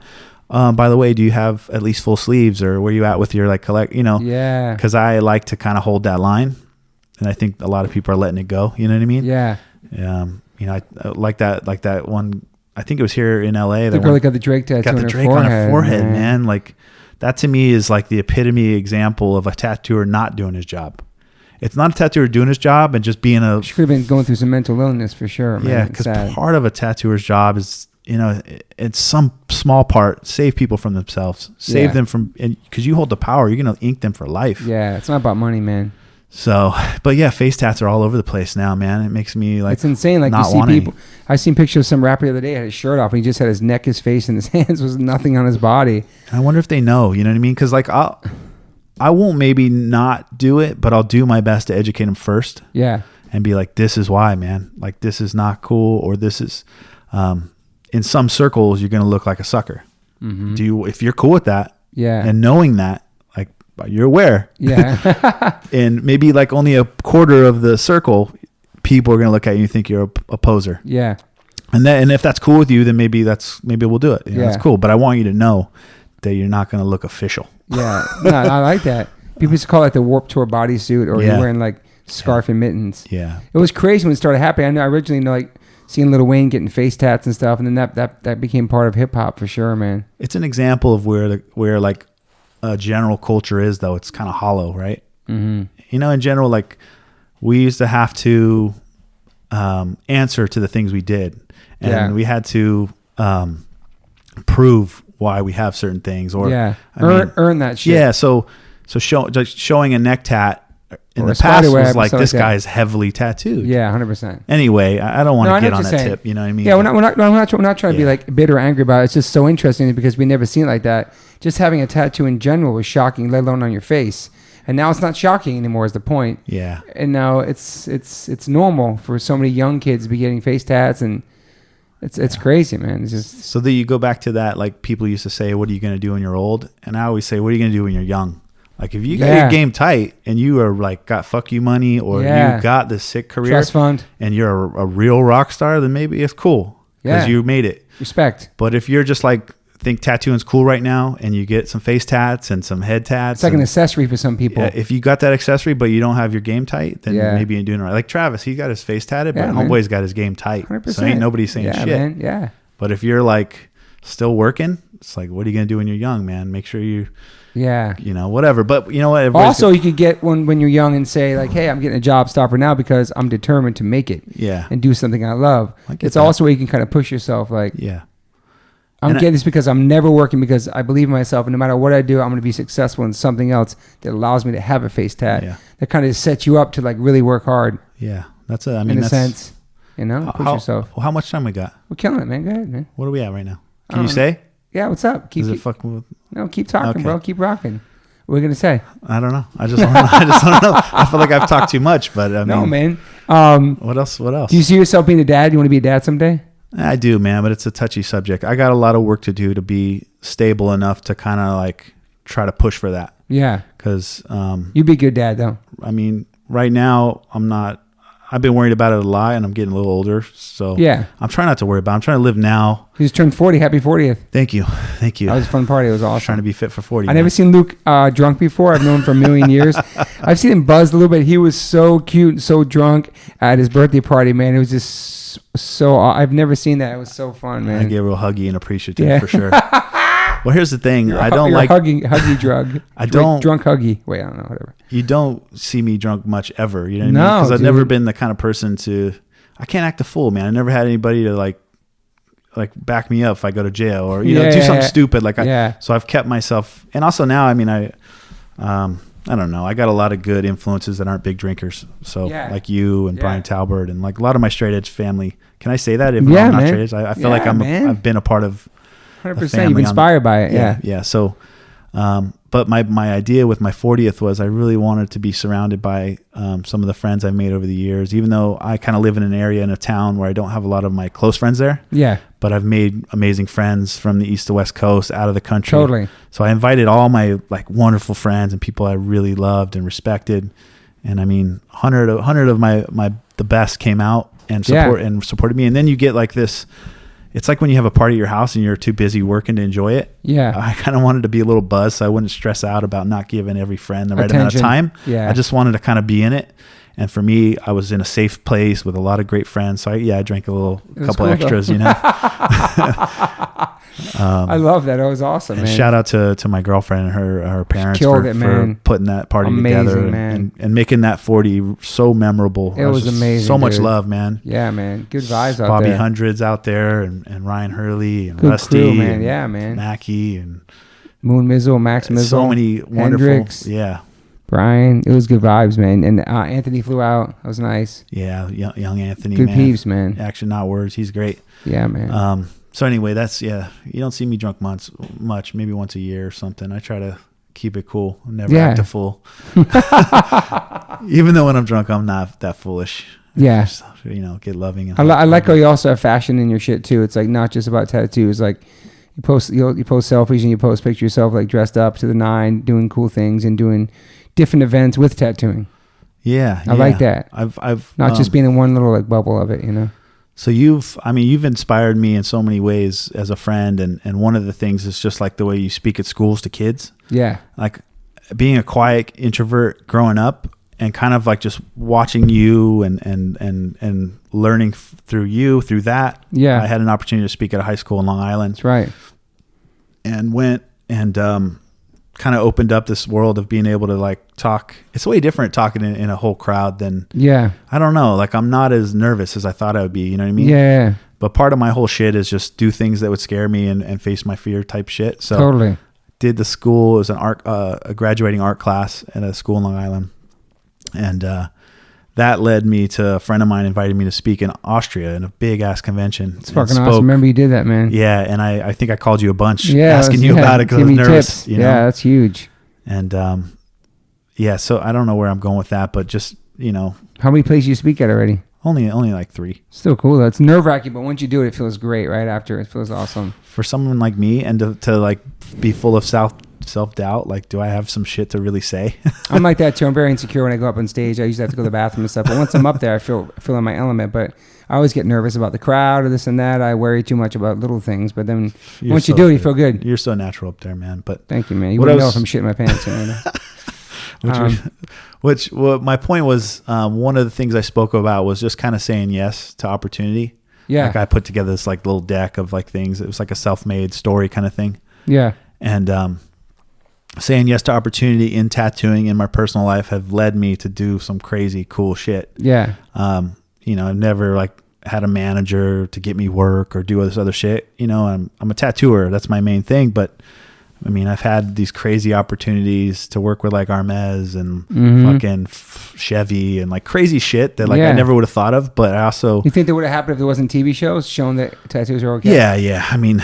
It opened the doors for so many things you don't think about, man, So part of it is just, for me, is just saying yes to that shit. Like, not complaining about who's doing it, but being the guy that's doing it. You know what I mean? Yeah. Like... So I've been fortunate enough to say yes to some cool shit, and I got a bunch of cool shit coming. It's awesome. I feel like social media has actually helped tattoo in a way too, because Now you don't have to go look at a portfolio and go to some tattoo shop. Now your shit's all online. You can just scroll through, type in somebody's name you like, and check out their shit. Dude, it's kept me afloat. Like I'm in a secret shop in the middle of fucking nowhere in a warehouse. Awesome. And people come in from all over because of that. So that's your resume. Everything's up online. You see everything you've done. I don't fill it with tats. I mean, I try to balance it with my life and tats, but yeah. For me, like even with art, like I like to know the person behind the art. You know what I mean? Yeah. Because like there's great tattooers that just put only tattoo pictures up, and I don't know who they are, what they look like, what they're about. And for me, I don't know. That's just not my stilo. Like I want to know what the person is about, what he's like a little bit, not just the tats. Yeah. So I've kind of done that with my shit. Like I put a little bit more of my life in there, and I'm a little bit more personal, not just the tats. But, no, I love that. Yeah, man. But what else? I think we talked about a lot of good shit. We covered your whole life. We covered like growing up. We covered tattooing. Covered the TV shows. Covered lag. Covered Traveling Man. But let me go back to PMA. Let's do it. Go back to PMA. Because I love that shit, right? Let's do it, brother. So let's just kind of talk about that for a minute. Getting that tattooed. Yes. You know, I always like to, when I do PMA tattoos on people, like, because after you tattooed me with it, I feel like it kind of built this little energy, and I feel like I end up doing it on a lot of people. Fuck yeah. I like to tell a little story about it, like how I found out about it through you, through Bad Brains, through Napoleon Hill. Yeah, man. Think and Grow Rich. Yeah, man. And I like to tell my story of PMA through that. And someone asked today about NMA.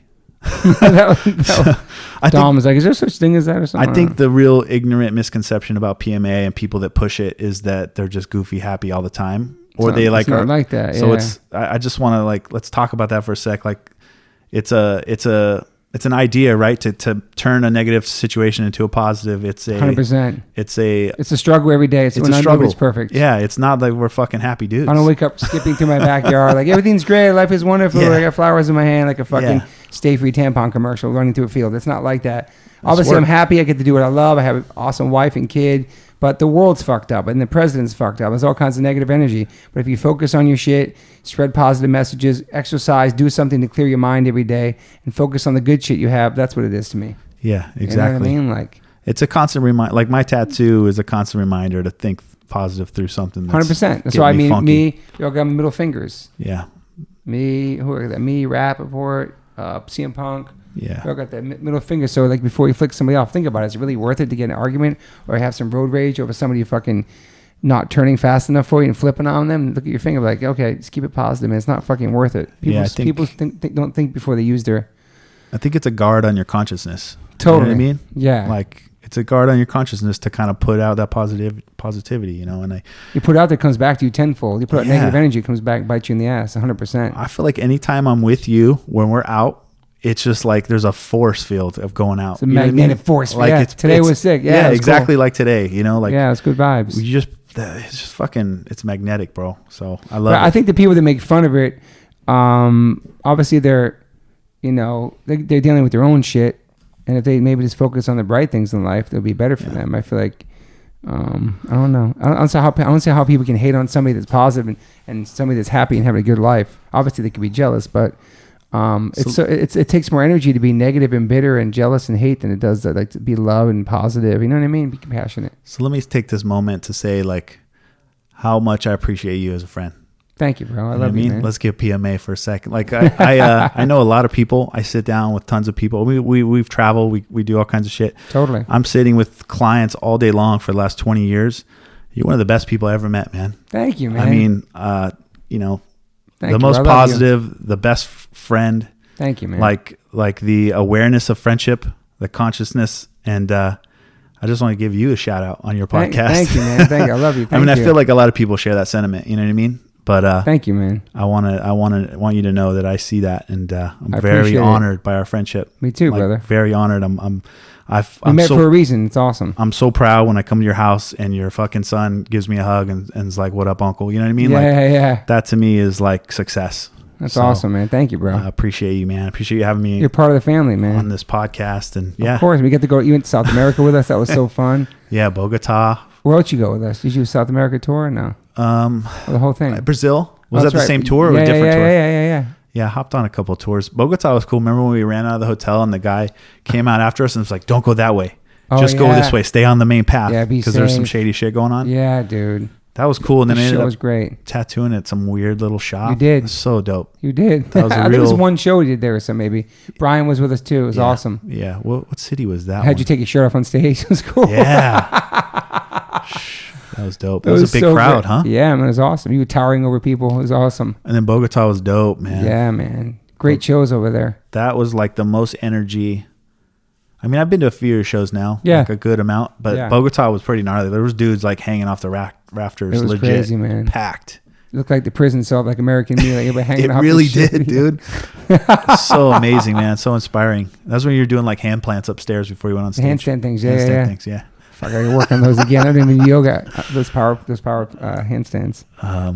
What else, man? I think we got it all. Covered a lot of shit, man. More than most podcasts. I've done a few. This is got deep. Just having a conversation. I don't want this to feel like it's questions or there's any kind of agenda. We're just talking shit, reminiscing, and I'm talking to people who inspire me and they're friends in my life. And I have other people on this podcast who have touched my life in a way, and you've touched my life in a way. What tattoos have I done on you? You did your initials on me.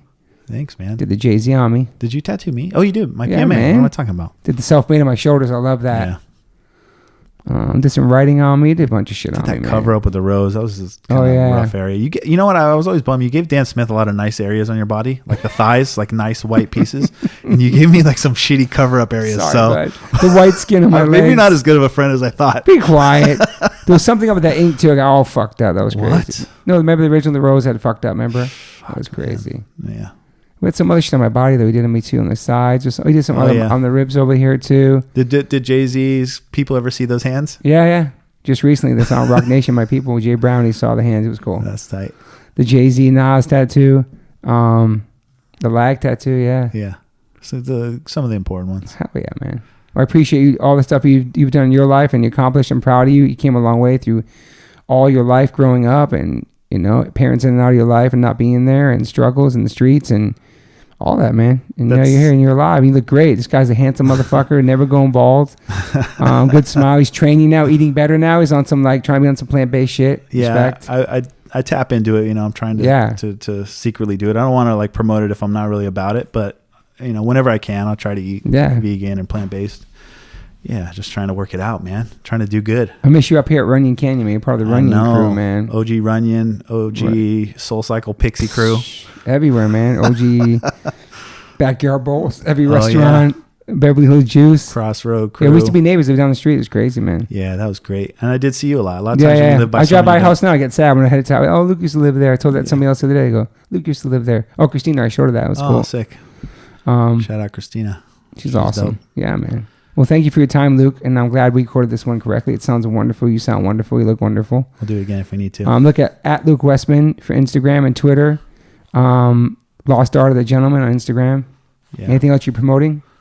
No, man. Just love and positivity exactly, like you, bro. Man. Fuck yeah. We're promoting this love and inspiration and man. Crew love, all kinds of crew tats we have and all that shit. We got 5 crew tats. We got Breaking Bad tats. We got That's right. Live Your Dash tats. Oh, yeah. OYD, let's talk about that real quick. We saw this movie, Into the Abyss. It was a really fucked up, insane movie about some murder and all this crazy shit. And it was like a whole bunch of us in the theater. And we got inspired by this one moment where the guy was talking about the dash on your gravestone. So mine would say 1970 dash to whenever I die. And that dash means your life. And so it's called Live Your Dash. And that's what everybody's doing right now. We're all living our dashes. We're living that line in between birth and death. So we thought that was super inspiring. We all got LYD tats and a little LYD crew. Yeah. Pretty awesome, man. That was cool. I put CM Punk down on right here in this room. Yeah, man. Yeah. They all got a bunch of shit. I wonder if it fell out. Fingers are tough. But yeah, the LYD, man, Live Your Dash. Checked it out. I mean, Into the Abyss, fucked up movie, but a really good point we get out of that. I hate that movie. Thing. Don't watch it. But the Live Your Dash it's really fucking cool that we took something. We got something super positive from the movie. We took something negative, made it positive. Glass is half full. Live Your Dash, people, and thanks for listening. And we'll have a part 2 one day. We'll just break down this all hip hop, like East Coast versus West Coast. I'm Biggie, he's Tupac. But I know he loves East Coast shit too. But I have a Tupac tat. You have a Biggie tat. Hell yeah, I have 2 Biggie tats. Fuck yeah. Damn. I like Tupac too, though. Yeah. But we'll get into that. Maybe do like a hip hop thing where we have like we get Rappaport on here for 3-way of Freestyle. rap battles and shit. Yeah. All right, man. Love you, Luke. Thank you. Love you too. This is awesome. Peace. Hey guys, thanks for listening. Please rate, review, subscribe. If you haven't subscribed yet to this podcast, please do that. And whatever platform you are listening to this on, I'm glad you found me. You can rate me and review me on there also. So thank you guys sincerely for the support. I cannot wait for you guys to hear the next one.